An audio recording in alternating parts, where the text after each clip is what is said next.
बिस्मिल्लाहिर्रहमानिर्रहीम। अस्सलाम वालेकुम डियर स्टूडेंट्स।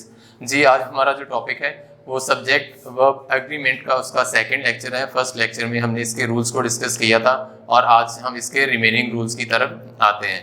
अच्छा, हमने कल डिस्कस किया था सब्जेक्ट वन वर्ब एग्रीमेंट। आज इसके बारे में सब्जेक्ट सेकंड है सब्जेक्ट टू वर्ब एग्रीमेंट कि हमारा जो अगर दो सब्जेक्ट्स को हम नॉर से ईदर और नीदर नॉर और से मिलाते हैं तो वहां पे हम जो use verb according to the second subject कि जब हम नॉर से मिलाएंगे या ईदर और नॉर नीदर नॉर ईदर और या और से दो सब्जेक्ट्स को आपस में मिलाएंगे तो हमारा जो वर्ब होगा वो सेकंड जो सब्जेक्ट है उसके मुताबिक हम वर्ब का इस्तेमाल करेंगे। एग्जाम्पल की तरफ आते हैं, जैसे ईदर यू और आई एम गोइंग। तो यहाँ पर ईदर और से हमने दो जो प्रोनाउन है या दो सब्जेक्ट्स हैं उनको यू और आई को मिलाया है, तो इस लिहाज से हमारा जो वर्ब यूज होगा वो सेकंड जो आई है फर्स्ट पर्सन उसके मुताबिक यूज होगा। तो इसलिए आई एम गोइंग, तुम या मैं जा रहा हूं। सेकंड एग्जांपल की तरफ आते हैं, अरशद और you are to blame. Arshad and you ये दो हमारे पास सब्जेक्ट हैं। अरशद नाउन है, यू प्रोनाउन है, तो इसको हमने और से ओ आर और से मिलाया है। तो और से मिलेगा या होता है, तो या अरशद या तुम। तो यहाँ पे जो वर्ब यूज किया है वो आर वो रॉन्ग है। यहाँ पे क्योंकि सिंगुलर हमारे पास सब्जेक्ट है तो वर्ब भी सिंगुलर होगा। तो यू आर ठीक है। अगर यहाँ पे आर भी सिंगुलर यू के लिहाज से हमारे पास जो नियरेस्ट हमारा जो सेकंड सब्जेक्ट है यू उसके मुताबिक हमने वर्ब जो आर का इस्तेमाल करना है। तो अरशद और यू आर टू ब्लेम, क्योंकि और के साथ दो सब्जेक्ट से मिलाया, तो जब दो सब्जेक्ट्स को और से मिलाएंगे तो हमने सेकंड सब्जेक्ट के मुताबिक अपना जो वर्ब है वो यूज करना है। नेक्स्ट हमारा रूल आता है जी रिलेटिव प्रोनाउंस की तरफ। रिलेटिव प्रोनाउंस कौन कौन से हैं जी? हु है, विच है और डेट है। कि रिलेटिव प्रोनाउंस के साथ हमने वर्ब एग्रीमेंट किस तरह से करना है। Verb is used according to the antecedent of the relative pronoun, यानी कि रिलेटिव प्रोनाउन से पहले हमारे पास जो भी सब्जेक्ट आएगा हमने उसके मुताबिक वर्ब का इस्तेमाल करना है। रिलेटिव प्रोनाउन हु, विच या डेट, इससे पहले जो भी हमारा जो सब्जेक्ट है वो अगर सिंगुलर है तो हमारा जो वर्ब है सिंगुलर होगा, अगर प्लूरल है तो हमारा वर्ब भी प्लूरल होगा। एग्जाम्पल की तरफ आते हैं, the boys who are reading are my friends. तो यहाँ पर द बॉयज है, यहाँ पर रिलेटिव प्रोनाउंस हमने हु का इस्तेमाल किया है तो इसका एंटीसीडेंट बॉयज है। तो बॉयज हमारे पास सिंगुलर है तो यहाँ पे हम वर्ब भी प्लूरल है तो वर्ब भी हम प्लूरल इस्तेमाल करेंगे। तो यहाँ पर the boys who are reading are my friends, तो यहाँ पर जो वर्ब हमने प्लूरल आर का इस्तेमाल किया है। नेक्स्ट एग्जाम्पल की तरफ आते हैं, Asim knows the boys who has broken the glass. तो Asim knows the boys who, यहाँ पर अगेन हमने रिलेटिव क्लास जो प्रोनाउन यूज किया है वो हु यूज किया है। उससे पहले हमारे पास जो सब्जेक्ट है वो प्लूरल है, द बॉयज है। तो इट मींस कि जो प्लूरल सब्जेक्ट है तो इसके पास हमने वर्ब भी प्लूरल ही इस्तेमाल करना है। तो यहाँ पर हैज की जगह पे हम हैव का यूज करेंगे। Have, HAVE, have known the glass, have broken the glass कि जिसने ग्लास तोड़ा।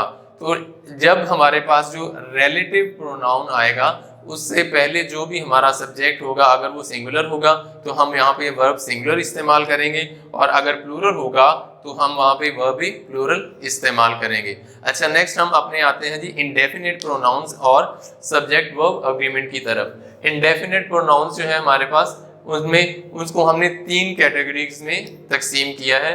जैसे फर्स्ट कैटेगरी में ईच है, एवरी है, ईदर है, नीदर है, वन है। तो इसे हमने खुद से ही एक नाम दिया है इनो, जिसे हम कह सकते हैं। तो ये फर्स्ट कैटेगरी में जो वर्ड्स यूज हुए हैं indefinite pronouns each, every, either, neither, one, तो इन जब भी ये सेंटेंस में इस्तेमाल होंगे तो इसके साथ हम हमेशा सिंगुलर वर्ब का इस्तेमाल करेंगे।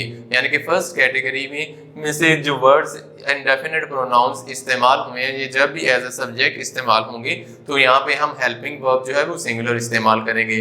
अच्छा, थर्ड कैटेगरी में हमने इस्तेमाल किया है, इसे फैमिली कैटेगरी का नाम दिया है। जैसे फादर से फ्यू होता है, मदर से मैनी है, ब्रदर से बोथ है, सिस्टर से सेवरल है, तो फ्यू, मेनी, बोथ, ये सेवरल में से अगर कोई भी हमारा जो इंडेफिनिट प्रोनाउन है वो एज अ सब्जेक्ट इस्तेमाल होता है तो वहां पे हम हेल्पिंग वर्ब है वो हमेशा प्लूरल इस्तेमाल करेंगे। और थर्ड कैटेगरी हमने इश्यूज यहाँ पे ज़ाहिर की है जी, सम है, ऑल, मोस्ट, एनी है, नन है या नो वन है। तो इनके फर्स्ट लेटर को देखकर हमने इसका जो नाम दिया है वो समन, यानी कि जो सेकंड कैटेगरी है, तो ये इधर सिंगुलर और प्लूरल, इसके साथ वर्ब जो है सिंगुलर भी यूज हो सकता है और प्लूरल भी यूज हो सकता है। ये किस तरह से, ये हम आगे इसके बारे में देखते हैं। अच्छा, फर्स्ट कैटेगरी के बारे में आते हैं जिसे हम इनो कहते हैं। तो इसकी हम एग्जाम्पल की तरफ आते हैं कि जब भी ईच, एवरी, ईदर, नीदर या वन आता है तो इसके साथ हमने हमेशा फर्स्ट जो वर्ब यूज करना है वो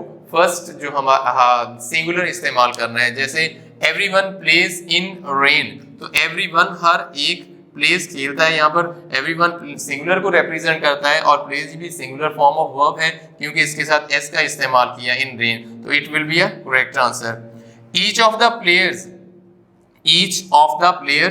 have a right to play. अब ईच ऑफ द प्लेयर्स, हर एक खिलाड़ी के पास have a right to play, तो each of the players singular को रिप्रेजेंट कर रहा है क्योंकि हमने पढ़ा है कि ईच जब भी सेंटेंस में आएगा तो वो सिंगुलर हेल्पिंग वर्ब यूज करेगा। तो यहाँ पे हैव की जगह हम हैज इस्तेमाल करेंगे कि हर खिलाड़ी को हक है टीम में या प्लेयर्स में से कि वो राइट टू प्ले, कि वो खेल सके।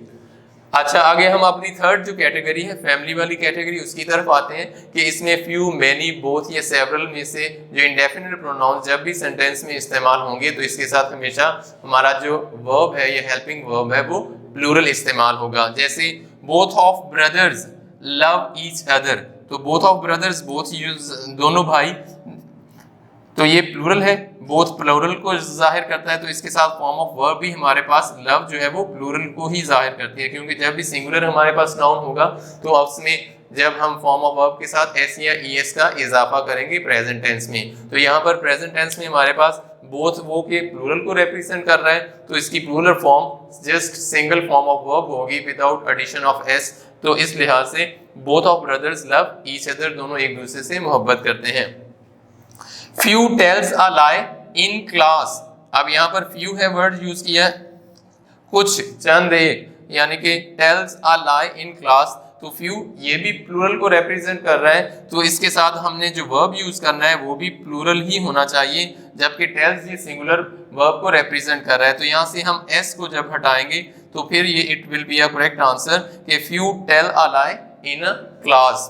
थर्ड एग्जाम्पल की तरफ आते हैं। Many students work hard near exam, तो many students ये भी एक से ज्यादा को यानी कि प्लूरल हमारे नाउन को यूज सब्जेक्ट को जाहिर कर रहा है तो इस लिहाज से इनके साथ जो वर्ब आएगा वो भी प्लूरल ही आएगा। तो यहाँ पे many students work is a correct verb, तो ये करेक्ट वर्ब है क्योंकि ये जो फर्स्ट फॉर्म ऑफ वर्ब है वो भी प्लूरल वर्ब को ही रिप्रेजेंट करती है। वर्क हार्ड नियर एग्जाम के करीब वो मेहनत करते हैं। अब हम अपनी सेकंड जो कैटेगरी है जिसे हम समन का नाम दिया है, प्रोनाउंस ईदर सिंगुलर और प्लूरल, इसमें हमारे पास जो प्रोनाउन है वो सिंगुलर भी हो सकता है और प्लूरल भी हो सकता है। अच्छा, इसकी एग्जांपल की तरफ हम आते हैं। जैसे ऑल ऑफ द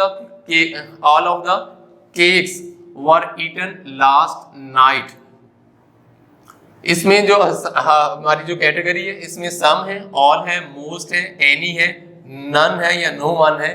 तो इन इंडेफिनिट प्रोनाउंस के बाद हमारा जो नाउन इस्तेमाल होगा अगर वो सिंगुलर होगा तो उसके साथ वर्ब भी सिंगुलर होगा और अगर वो प्लूरल होगा तो उनके साथ वर्ब भी प्लूरल इस्तेमाल होगा। मींस कि हमारी जो कैटेगरी सेकंड है समन वाली, अगर इंडेफिनिट प्रोनाउंस में से सम में से, ऑल में से, मोस्ट में या एनी या नो वन या नन है, इनके बाद जो यूज होने वाला हमारा जो नाउन है अगर वो सिंगुलर होगा तो उसके साथ वर्ब भी सिंगुलर आएगा और अगर वो प्लूरल होगा तो उसके साथ वर्ब भी हम प्लूरल ही इस्तेमाल करेंगे। जैसे all of the cakes were eaten last night, तो यहाँ पर ऑल ऑफ के बाद जो नाउन यूज हुआ है वो प्लूरल है तो इसके साथ जो वर्ब है वो भी प्लूरल ही है, वर ईटन, ना कि वाज आना है। तो वर ईटन लास्ट नाइट, खाए गए गुज़श्ता रात। तो यहाँ पर ऑल जो है वो इस कैटेगरी को, मोस्ट ऑफ द लेसन यानी कि ज्यादातर जो लेसन है, इज इंटरेस्टिंग, तो यहाँ पर लेसन जो है ये भी सिंगुलर नाउन को रिप्रेजेंट कर रहा है, तो इसके साथ जो हमने वर्ब यूज किया है इज, वो भी सिंगुलर है, तो इसलिए यहाँ पे ये करेक्ट आंसर होगा। Most of the lesson is interesting के मींस के जो 7 वाली कैटेगरी है इनमें अगर ऑल आपका जो नाउन यूज हुआ है वो अगर प्लूरल यूज हुआ है तो वहां पे हमने हेल्पिंग वर्ब भी प्लूरल यूज करना है, और अगर सिंगुलर यूज हुआ है तो वहां पे हेल्पिंग वर्ब भी हमने सिंगुलर ही इस्तेमाल करना है।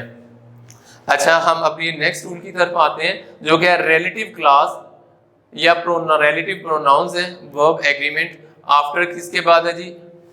वन ऑफ है, वन ऑफ आता है या only one of, one of या ओनली वन ऑफ। इसके भी हमारे पास 2 रूल्स हैं, यानी कि वन ऑफ के बाद अगर हमारे पास जो नाउन जब भी आएगा वन ऑफ के बाद वो हमेशा प्लूरल होगा, और इसमें हम वर्ब सिंगुलर यूज करेंगे कि वन ऑफ के बाद जब भी हमारे पास नाउन आएगा तो वो प्लूरल होगा और इसमें हम वर्ब सिंगुलर इस्तेमाल करेंगे। जैसे हमने फर्स्ट एग्जांपल में है वन ऑफ माय ब्रदर्स, तो वन ऑफ माय, उसके बाद ये नाउन हमारे पास ब्रदर्स वो नाउन है जो कि प्लूरल भी है। तो जो हमने बात की है कि वन ऑफ के बाद हमेशा जो नाउन है वो प्लूरल आएगा और उनके साथ जो वर्ब है वो सिंगुलर आएगा, तो इज ये सिंगुलर है, सिंगुलर वर्ब यूज किया है। वन ऑफ माय ब्रदर्स कि मेरे भाइयों में से एक इज लेट, वो लेट है यानी कि देर से आया है या देर है उसे अभी पहुंचने में। तो जब भी वन ऑफ के बाद हम यूज करेंगे जो नाउन आएगा तो उसमें नाउन हमारा हमेशा प्लूरल होगा और उसके साथ वर्ब हम सिंगुलर यूज करेंगे। अगर हम दूसरे रूल की तरफ आते हैं, वन ऑफ के बाद अगर हमारे पास जो रिलेटिव प्रोनाउन आता है जैसे हु है तो उसके बाद हमारा जो वर्ब आएगा वो हमेशा प्लूरल आएगा, यानी कि वन ऑफ के बाद हमारा अगर प्रोनाउन रिलेटिव हम यूज करते हैं, रिलेटिव प्रोनाउन यूज करते हैं तो उसके बाद जो आने वाला वर्ब है वो सिंगुलर होगा, वर्ब जो है वो प्लूरल होगा ना कि सिंगुलर होगा। जैसे सेकंड एग्जांपल है Asim is one of the students who work hard, Asim is one of the students कि आसिम उन तुलबा में से एक है, तो यहाँ पर हु यूज किया है हमने, जो रिलेटिव हमारे पास जो रिलेटिव प्रोनाउन है तो उसके बाद हमारा जो वर्ब आया है रिलेटिव प्रोनाउन से पहले हमारा जो सब्जेक्ट यूज हुआ है वो अगर प्लूरल है तो हमारा यहाँ पर जो वर्ब है वो भी प्लूरल ही आएगा। जैसे Aslam is one of the students, Aslam उन तुलबा में से एक है, हु वर्क हार्ड जो कि मेहनत करते हैं, तो यहाँ पर जो हमारे पास सब्जेक्ट है वो प्लूरल है तो इसके साथ हम भी वर्ब भी प्लूरल यूज करेंगे, तो यहाँ पे हमने जो फॉर्म ऑफ वर्ब का इस्तेमाल किया है। अच्छा, थर्ड हमने बात किया ओनली वन ऑफ, अगर इनके सामने ओनली वन ऑफ से पहले द ओनली भी वर्ड यूज हो जाता है तो उस लिहाज से द ओनली वन ऑफ आएगा, तो उसके बाद हमारे जो रिलेटिव प्रोनाउन हु का इस्तेमाल होगा तो वर्ब यहाँ पे हम सिंगुलर इस्तेमाल करेंगे।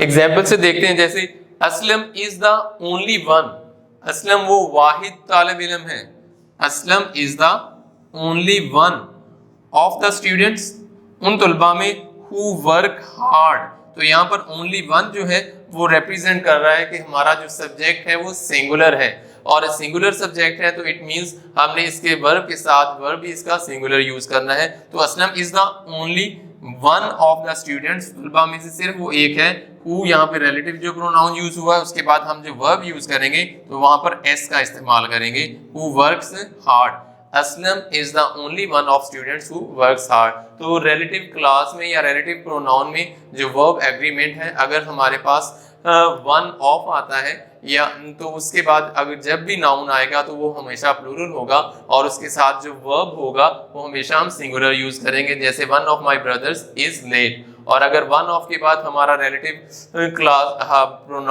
रिलेटिव प्रोनाउन यूज करते हैं, हु यूज करते हैं, तो वहां पर भी हमारी जो फॉर्म ऑफ वर्ब है वो प्लूरल ही यूज होगी। जैसे Aslam is one of the students who work hard, कि असलम भी उन तुलबा में से एक है जो तुलबा मेहनत करते हैं, तो इस लिहाज से यहाँ पे हमारे पास जो वर्ब है वर्क है वो भी प्लूरल ही होगा। एंड लास्ट है कि अगर इनके से पहले वन ऑफ से पहले द ओनली वन यूज हो जाता है, द ओनली वन ऑफ, तो फिर ये सिंगुलर को रिप्रेजेंट करेगा और इसके साथ फॉर्म ऑफ वर्ब भी हम सिंगुलर ही करेंगे। जैसे Aslam is the only one, यहाँ पे वन भी आएगा, the only one of the students who works hard, कि वो वाहिद तालिब इल्म है जो कि मेहनत करता है। अच्छा डियर स्टूडेंट्स, आज का लेक्चर हमारा यहीं तक था।